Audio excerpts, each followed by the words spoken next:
The most important meal of the day because वो decide करेगा कि पूरा दिन ब्लड में शुगर की स्पाइक्स कैसे रहेंगी। दूध आपके पास कोई नाश्ता नहीं है। बच्चे के नाश्ते में हेल्दी अमाउंट ऑफ फाइबर जो कॉम्प्लेक्स कार्बोहाइड्रेटेड है वो इंक्लूडेड हो। 2 से 3 अंडे जर्दी के समेत अपने बच्चे को दें। शुगर है वो आपके दिमाग का वही सेंटर सुप्रा नॉर्मल सेंटर एक्टिवेट करती है जो कि कोकेन करता है, विच इज अ ड्रग। नाज़रीन, नाश्ता दिन का सबसे अहम खाना होता है, खास तौर पर स्कूल जाने वाले बच्चों की ज़हनी और जिस्मानी नशोनुमा के लिए बहुत ज़रूरी है कि वो नाश्ता करें। अमेरिका में होने वाली एक तहकीक में ये बताया गया है कि जो बच्चे रोज़ाना की बुनियाद पर नाश्ता करते हैं उनके ग्रेजुएट होने के इम्कानात 20% ज़्यादा होते हैं। इसके अलावा जो बच्चे बाकायदगी से नाश्ता करते हैं वो उन लोगों की निस्बत ज़्यादा तवज्जो मरकूज़ करते हैं जो सुबह का खाना छोड़ देते हैं। दूसरी तरफ अक्सर वालिदैन ये शिकायत करते नजर आते हैं कि जो मर्जी कर लें उनका बच्चा नाश्ता करता ही नहीं और उसके बिना ही स्कूल चला जाता है। तो आज के इस सेगमेंट में हम यही जानने की कोशिश करेंगे कि नाश्ते की अहमियत और उसके साथ साथ कुछ ऐसी टिप्स एंड ट्रिक्स भी आपको बताएंगे जिनके जरिए आपका बच्चा ना सिर्फ शौक से नाश्ता करे बल्कि उसका नाश्ता ग़िज़ाइयत से भी भरपूर हो। तो हमारे साथ मौजूद है माहिर ग़िज़ाइयत डॉक्टर सहर चावला। डॉक्टर साहिबा, वेलकम टू सुनो पाकिस्तान। थैंक यू जी। सबसे पहले तो हमें ज़रा ये नाश्ते की इंपॉर्टेंस बता दें बच्चों के लिए ख़ास तौर पर, और क्यों ये करना बड़ा ज़रूरी है, और अगर ये बच्चे नहीं करते, ये किए बिना चले जाते हैं तो इसके क्या नुकसान हो सकते हैं उन पर? देखिए जी, स्पेशली बच्चों के लिए, ये मैं बड़ों के लिए इन पर्टिकुलर बात नहीं करी। नाश्ता is definitely the most important meal of the day because वो डिसाइड करेगा कि पूरा दिन ब्लड में शुगर की स्पाइक्स कैसे रहेंगी, ब्लड शुगर रेगुलेशन किस तरह की रहेगी, और जिस तरह की ब्लड शुगर रेगुलेशन रहेगी, यानी अगर वो अच्छे नाश्ते का इंतखाब होगा या नाश्ता होगा ही नहीं तो या फिर बुरा नाश्ता होगा, तो वो डिसाइड करेगा कि उनका फोकस कैसा रहेगा, लर्निंग कैसी रहेगी, कंसंट्रेशन कैसी रहेगी, मेमोरी कैसी रहेगी, बॉडी में पूरा दिन इन्फ्लेमेशन के लेवल्स किस तरह के रहेंगे, उनका सोशल एक्टिविटी लेवल किस तरह का रहेगा, उनका ओवरऑल एनर्जी लेवल किस तरह का रहेगा। बच्चों के लिए नाश्ता स्किप करने का तो जवाज़ ही पैदा नहीं होता ना। इस वक्त हम सिर्फ बच्चों की बात करें, बड़ों की तो हम फिर कभी बात करेंगे। मैं हैरान हूँ कि वो कौन सी पेरेंट्स हैं, कौन सी माएँ हैं जो कि इस बात को बिल्कुल इग्नोर कर देती हैं कि बच्चे जो हैं वो नाश्ता के बगैर स्कूल चले जाएं। डॉक्टर साहब, मैं आपसे जानना चाहूँगी, वो माएँ भी आपने देखी होंगी, हमने तो देखी हैं, जो लंच बॉक्स में नगेट्स फ्राई करके देती हैं। जी बिल्कुल देखी और फिर बर्गर्स बना के देती हैं। और एक बच्चे का लंच बॉक्स बनाने के लिए या उसको नाश्ता करवाने के लिए प्लेट के अंदर क्या कुछ मौजूद होना चाहिए? देखिए जी, सबसे पहले तो एक गलती ना करें। बहुत सारी माएँ अपनी तरफ से वो ये अच्छा ही कर रही होती हैं, नाश्ते में खाली दूध मत दिया करें। दूध आपके पास कोई नाश्ता नहीं है। सबसे पहले तो मैं बता दूं 65% ऑफ एशियन पॉपुलेशन जो बच्चे हैं वो लैक्टोज इंटॉलरेंट है।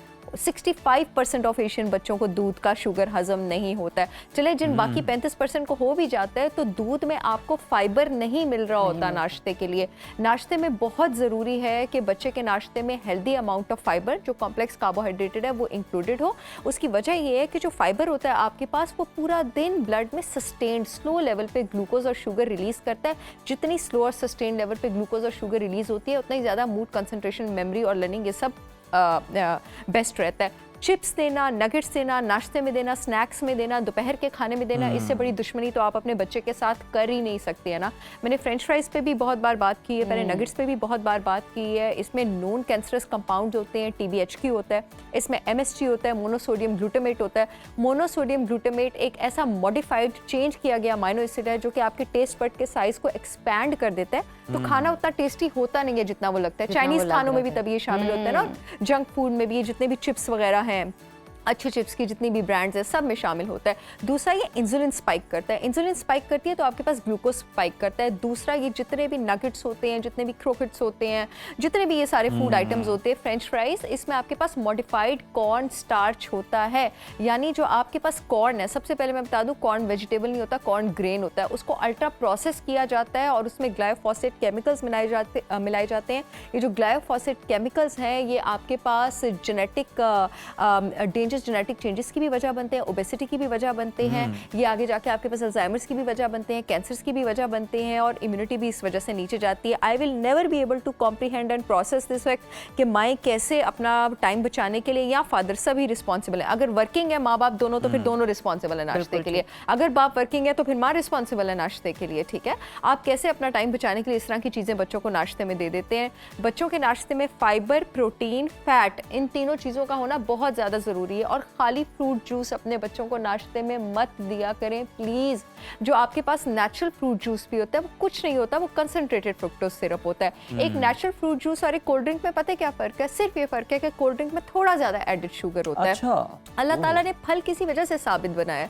जब अल्लाह ताला ने फल साबित बनाया है तो उसमें आपके पास फाइबर भी होता है जो कि उसके शुगर की सस्टेन रिलीज जो है उसको इंश्योर करता है। जब आप जूस निकालते हैं ना, 3-4 फलों का आप नेक्टर निकाल देते हैं, वो सिर्फ कंसनट्रेटेड फ्रुक्टोज सिरप होता है, उसमें से आपके पास फाइबर निकल गया होता है। तो बच्चों को आपने फ्रूट जूस बिल्कुल भी नहीं देना। और ये जितने भी स्ट्रॉबेरी फ्लेवर्ड योगर्ट के जितने भी योगर्ट हैं, आपको पता है इसके एक कप में 38 ग्राम शुगर होती है।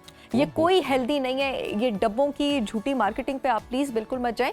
इवन कि आपके पास जो नेचुरल दही है अल्लाह ताला का बनाया हुआ, उसमें जो लैक्टोज होता है उसमें इवन के 12 ग्राम शुगर होता है, जो कि दैट इज हेल्दी। अगर आप एडिड शुगर एडिड वाले में 38 ग्राम तक होता है। सीरियल्स लेते आप इस बात का बहुत ज्यादा ख्याल रखें, इंग्रेडिएंट्स को पीछे अच्छी तरह पढ़ें कि कहीं उसमें शुगर अब तो मॉडर्न होने के चक्कर में डॉक्टर साहब हम देखते हैं कि इसी तरह के नाश्ते चल रहे होते हैं, जनाब माएँ भी यही कर रही होती हैं जो एड्स में देख रही होती हैं। अगर ऑर्गेनिक सीरियल्स हेल्दी हैं तो बहुत अच्छी बात है। मेक श्योर करें कि उसमें आपके पास क्रश्ड आलमंड्स हो, रोस्टेड नट्स हो, उसमें आपके पास बनाना हो, उसमें आपके पास डेट हो, उसमें आपके पास एप्पल हो, उसमें आपके पास ओट्स हो। आप उसके कंटेंट्स पढ़ें और देखें कि उसमें शुगर कितना एडेड है और कितना नहीं है। और ऐसी ब्रांड से लें जो कि सारी रेगुलेटरी अथॉरिटी से आपके पास अप्रूव्ड है, कहीं कोई मतलब इस तरह की चीज तो नहीं है। अदरवाइज सीरियल्स आर गुड, लेकिन अगर आप वो सीरियल्स बच्चों को दे रही हैं, ऐसे बड़े एक फेमस ब्रांड ऑफ सीरियल है, बहुत ही फेमस, जिसमें आपके पास अराउंड 53 ग्राम शुगर एडिड होता है, बहुत ज्यादा, बट स्टिल इट सेल्स, वो आपके पास सेल करते हैं। दूसरी चीज, नाश्ते में बच्चों को आप खाली फ्रूट मत दिया करें, खाली दूध पीना दिया करें, खाली फ्रूट पीना दिया करें। अगेन बिकॉज नाश्ते में आपको बहुत हाई प्रोटीन कंटेंट चाहिए होता है बच्चे के लिए। प्रोटीन आपको क्यों चाहिए? प्रोटीन आपके बच्चे के जिस्म के हार्मोन भी बना रहा है, उसके दिमाग के न्यूरोट्रांसमीटर भी बना रहा है, उसके रिसेप्टर्स भी बना रहे हैं जो उसकी सेल की सिग्नलिंग कर रहे हैं, वो उसके एंजाइम्स भी बना रहे हैं जो जिस्म के डिफरेंट फंक्शंस को इंश्योर कर रहे हैं। फल में प्रोटीन नहीं होता, फल में कॉम्प्लेक्स कार्बोहाइड्रेट होता है।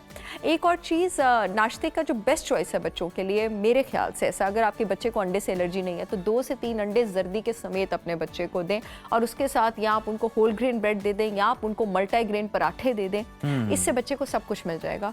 अंडे में आपके पास प्रोटीन भी है, अंडे की जर्दी में आपके पास गुड फैट भी है, और जो आप उसको मल्टीग्रेन पराठा देंगे उसमें आपके पास फाइबर भी है। कंप्लीट मील मिल जाएगी। तो पराठा अंडा ये जो हमारा रिवायती नाश्ता है, ये बेहतरीन है, बेहतरीन जबरदस्त। अच्छा, मुझे ये बताइए कि क्या असरात पर बात कर लेते हैं कि जब बच्चे स्कूल जाते हैं नगेट्स खाकर, जंक फूड खा के, मूड्स पे बात करते हैं, उनकी लर्निंग स्किल्स पे बात करते हैं, किस तरह वो बच्चे रिएक्ट करते हैं? अच्छा, कभी नोट कीजिएगा, एक बच्चा जिसको शुरू में शुगर एडिक्शन की आदत नहीं है ना, उसको आप 2-3 बिस्किट दें, आप अक्सर देखेंगे बच्चों को आप मीठा दें वो हाइपर हो जाते हैं। आप जरा इस बच्चे को आप 6 महीने मीठा देते रहें, आप लाउड हो जाते हैं, they start bouncing off walls, you know, इतनी एनर्जी डिस्पेंस अपनी करते हैं।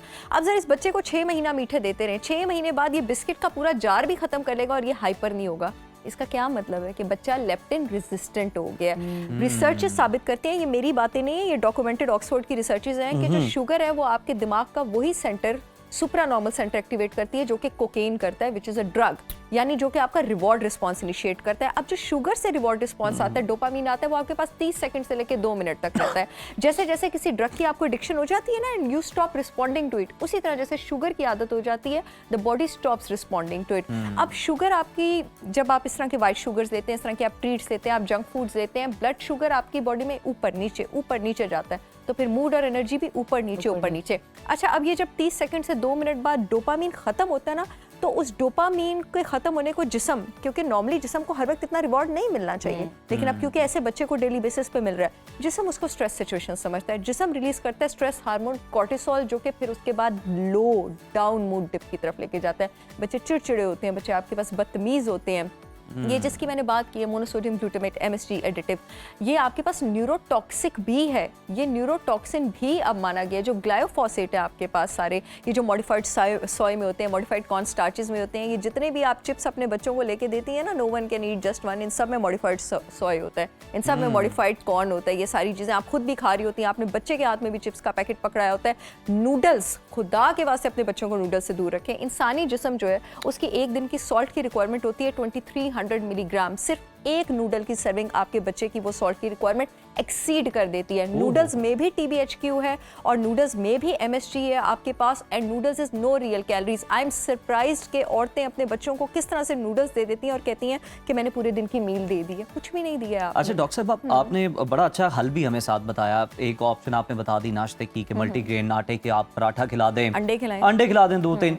बच्चों के फिर बड़े ज्यादा ना मूड्स भी उनके चेंज हो रहे होते हैं और उनकी पसंद भी मुख्तलिफ होती है। कुछ और हेल्दी ऑप्शंस भी हमारे साथ शेयर करें नाश्ते में, क्या हो सकती है? बहुत सारी आप sugar free organic peanut butter बच्चों को दे सकते हैं। अगेन पीनट बटर आपके पास हेल्दी प्रोटीन का भी सोर्स है, और अगेन पराठे के साथ पीनट बटर दे सकते हैं, मल्टीग्रेन ब्रेड के साथ आप पीनट बटर दे सकते हैं, आप घर के बने बीफ शामी कबाब दे सकते हैं, घर के बने मटन शामी कबाब दे सकते हैं, आप घर का बना हुआ गोश्त दे सकते हैं बच्चों को, आप घर की बनी दही दे सकते हैं, या फिर आप ग्रीक योगर्ट दे सकते हैं बच्चों को। ये न्यूटेलास वगैरह ना दें, ये जैम्स वगैरह ना दें। अगर आपने मीठी ट्रीट देनी भी, आप पराठे के ऊपर 1 टेबलस्पून 100% ऑर्गेनिक सिद्दर शहद लगाएं, आप ओरिजिनल शहद लगाएं। आप ये सारी चीज़ें बच्चों को दे सकते हैं। There are so many options, आप बहुत कुछ कर सकते हैं।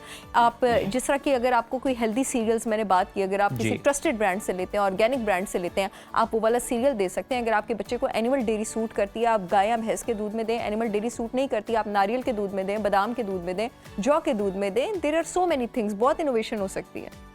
Thank you so much doctor Sahar Chawla, आपकी मौजूदगी का बहुत फ़ायदा हुआ और बहुत कुछ वालिदैन को भी ये जानने का मौका मिला, सीखने का मौका मिला।